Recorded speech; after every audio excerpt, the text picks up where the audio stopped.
नमस्कार, स्वागत है आपका हमारे चैनल पे। प्रधानमंत्री जी का मन की बात में देश के युवाओं को आह्वान करते हुए कहा कि हमारे देश में खिलौना उद्योग में विकास की काफ़ी संभावनाएं हैं। तो उनकी ये बात कहना था। उधर से राहुल गांधी का जो है एक तंज और एक मजाकिया जो है बयान आया और बयान का मजाक उड़ाते हुए अपनी टिप्पणी दी, जैसे कि वो हमेशा करते हैं। तो हमारे साथ में राजनीतिक विश्लेषक श्री पवन त्यागी जी हैं। हम पूछते हैं उनसे कि सर, किस तरह से जो है बार बार जो है ये राहुल गांधी इस तरह के जो है हमेशा जो भी प्रधानमंत्री का जो भी वक्तव्य होता है उसको जो है किस तरह से जो है वो मजाक के लिहाज से लेते हैं और उसमें उनकी किरकिरी होती है। तो सर, क्या कहेंगे आप, जब भी देखो राहुल गांधी का हमेशा जो है इस तरह से जो है बचकाना बयान आता है, तो आप क्या कहेंगे सर? देखिए, एक कहावत है, बंदर क्या जाने अदरक का स्वाद। ये कहावत हम बचपन से सुनते आते थे, लेकिन उसका अर्थ समझ में नहीं आता था कि बंदर का अदरक से क्या मतलब है। लेकिन आज समझ में आ रहा है और ये सही बैठता है राहुल गांधी पर। राहुल गांधी क्या जाने देश की अर्थव्यवस्था के बारे में, राहुल गांधी क्या जाने देश की सुरक्षा के बारे में, राहुल गांधी क्या जाने देश के युवाओं के रोजगार के बारे में, राहुल गांधी क्या जाने कि देश चलाना होता क्या है, राहुल गांधी क्या जाने कि देश की चिंता करने वाले देशभक्त होते कैसे हैं। तो राहुल गांधी को कुछ पता है नहीं, उनको लेना देना कुछ है नहीं। माताजी से पिताजी से पीढ़ियों में चलती आ रही कुर्सी, कांग्रेस की गद्दी मिल गई, बैठे हुए खा रहे हैं, नौकरी कुछ करते नहीं, पढ़े लिखे हैं नहीं, व्यापार कुछ है नहीं। अब आप कहेंगे कांग्रेसी के, नहीं साहब पढ़े लिखे तो हैं, ऑक्सफोर्ड की यूनिवर्सिटी की डिग्रियां दिखा दो आप कहीं से। डिग्रियों का बुद्धि के स्तर से कोई लेना देना नहीं होता। और अगर होता तो राहुल गांधी के अगर ये ज्ञान अंदर होता तो मोदी जी की आज की बात का वो मजाक ना बनाते।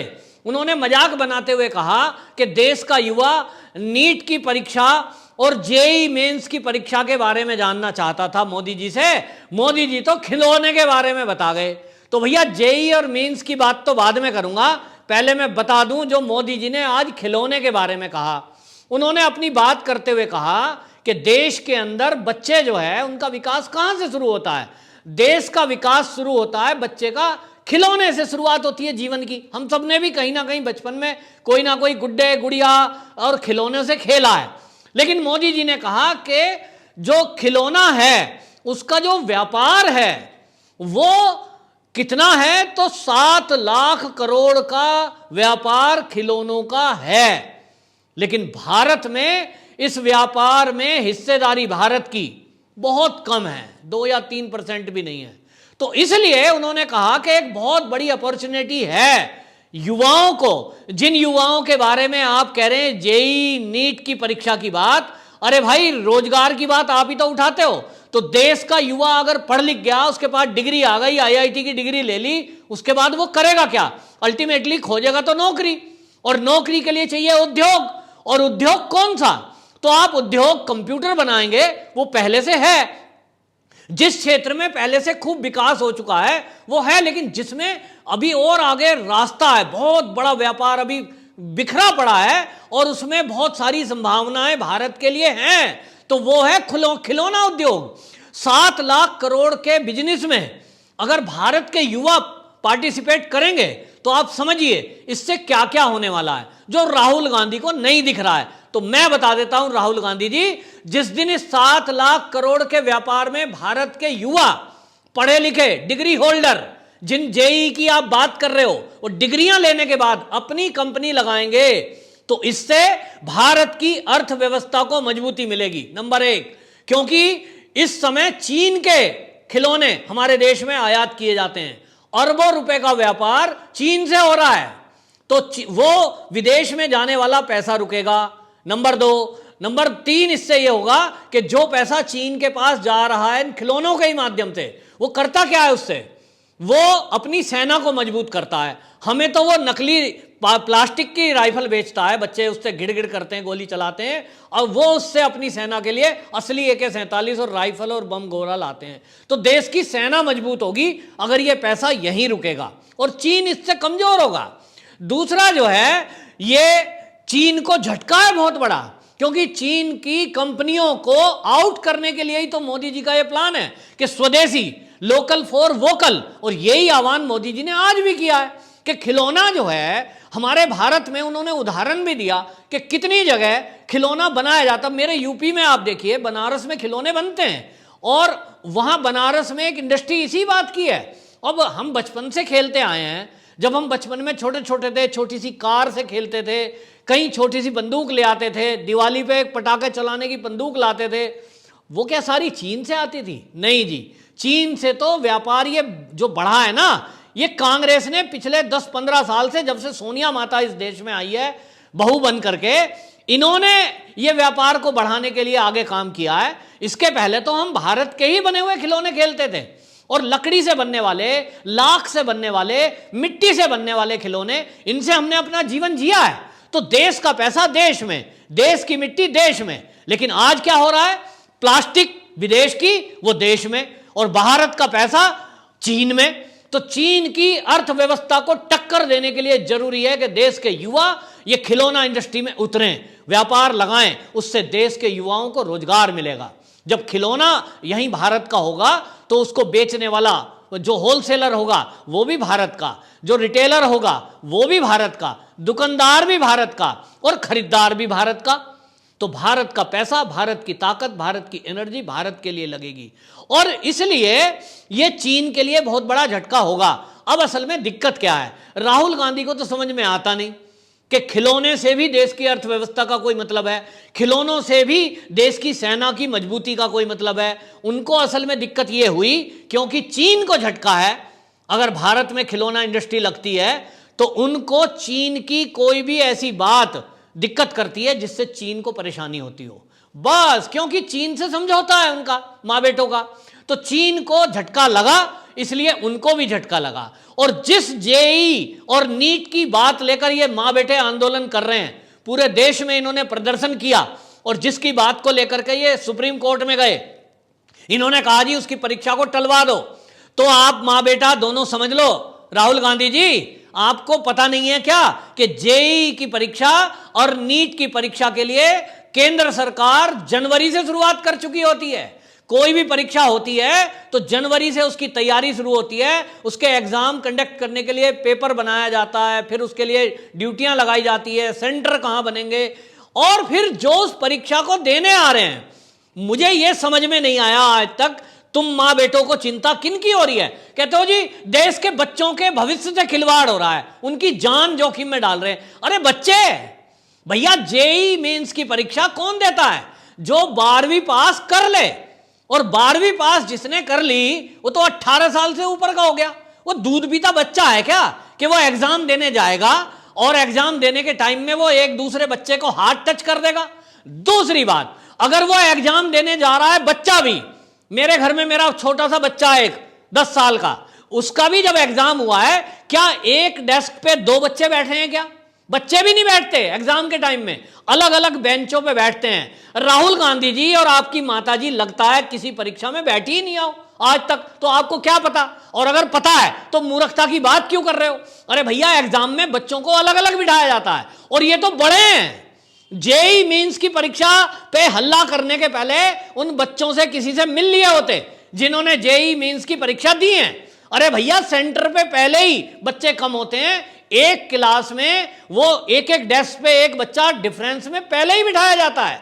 जब कोरोना नहीं भी था इस देश और दुनिया में, तब भी वो बच्चे 2-2 मीटर की दूरी पे बैठते थे ताकि एक दूसरे की कॉपी में देख ना लें, एक दूसरे से बात ना कर लें। अब रही सोनिया माता की और बेटे की ये बौखलाहट क्यों है? क्यों ये जेई मींस को लेकर के आ जाते हैं? क्यों ये बार बार आंदोलन कर रहे हैं? क्यों ये सुप्रीम कोर्ट मूव कर रहे हैं? क्यों इनके राज्य मुख्यमंत्री ममता बनर्जी और ये उद्धव मौन बैठे थे और ये भी माताजी की शरण में आ गए, हाँ हम भी मेंस की परीक्षा का विरोध करेंगे?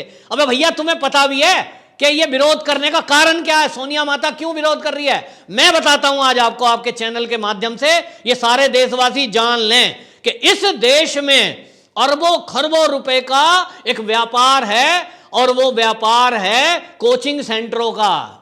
बड़े बड़े नामी ग्रामी कोचिंग सेंटर जो एक बच्चे से साल की फीस 2-2, 3-3 लाख रुपए लेते हैं जी, वो जो नीट की परीक्षा करा रहे हैं, जो जेई मींस की तैयारी करा रहे हैं, लाखों में पेमेंट लेते हैं। बच्चा गरीब भी होगा ना, वो भी सोचता है कि जेई में जाना है और नीट की परीक्षा में बैठना है, चलो लाइफ का सवाल है, कहीं से जुगाड़ करके जैसे कर्जा फर्जा करके वो पैसे जुटाता है और वो उस कोचिंग को लेता है। वो सोचता है कि कोचिंग लेके जैसे भी 2-4 महीने की मैं पेपर दे देता हूं, शायद मेरा नंबर आ जाए।